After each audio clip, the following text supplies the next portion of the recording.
certainement corriger. Ça, c'était plutôt à Moscou où la délégation malienne a eu une séance de travail avec la Société nationale pour l'énergie atomique. Il s'agissait pour les deux parties d'approfondir les discussions en vue d'accélérer la mise en œuvre des mémorandums d'entente signés en octobre dernier. Voyons à présent la visite donc de la délégation à l'usine d'affinage de métaux précieux en Sibérie.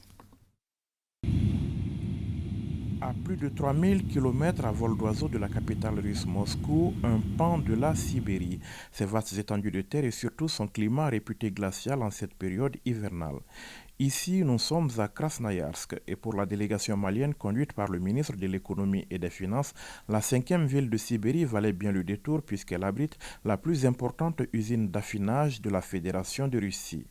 Kraftsvetmet, leader mondial de l'affinage de métaux précieux, produit tous les ans pas moins de 200 tonnes d'or de la plus haute qualité. Il s'agit d'ailleurs de la seule usine de Russie à procéder à l'affinage de quantités importantes de l'ensemble des 8 métaux précieux.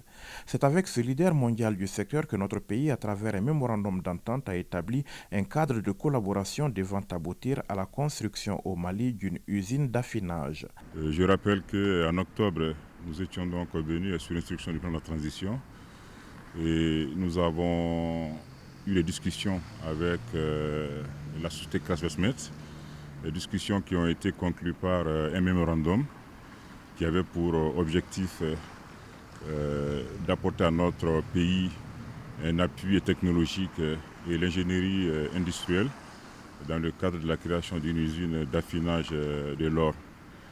Et nous avions pris des engagements de part et d'autre. Nous devions renseigner un questionnaire que nous avions envoyé et leur transmettre ces documents. Ensuite, nous devions leur transmettre aussi les coordonnées de la parcelle sur laquelle sera implantée l'usine d'affinage. Nous avons donc tenu nos engagements et il était aussi prévu que nous venions ici au cours d'une prochaine mission pour visiter l'usine afin de nous rendre compte de comment fonctionne donc une usine d'affinage en termes de technologie, en termes de process et aussi en termes de gouvernance. Affinage de métaux précieux, fabrication de produits à partir de ces métaux, Kraftsvetmet œuvre dans le secteur depuis plus de 80 ans maintenant.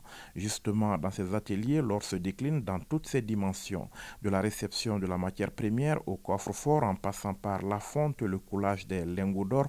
La délégation malienne a eu droit à une visite guidée de la quasi-totalité des ateliers et services.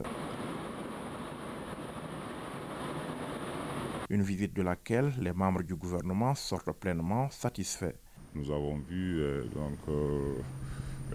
les infrastructures, nous avons vu les équipements, nous avons visité aussi les laboratoires. Et donc aujourd'hui nous partons donc satisfaits justement donc de ce que nous avons vu. L'usine d'affinage en gestation pour le Mali, il en a été justement question au cours d'une séance de travail avec la direction de l'entreprise. Les capacités de production évaluées à 200 tonnes par an, l'équipement et la technologie ainsi que la stratégie contractuelle étaient au cœur des débats.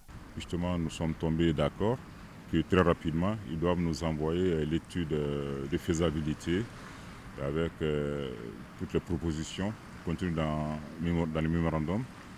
Et ensuite, sur cette base, nous allons donc convenir justement des aspects contractuels. La visite de la délégation malienne à l'usine d'affinage avait commencé ici au musée de l'entreprise où elle a eu droit à un rappel historique.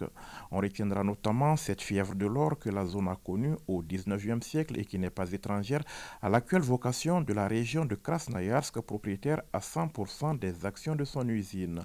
Un musée où chaque visiteur peut également mesurer grâce à un appareil la teneur en métaux précieux de son organisme.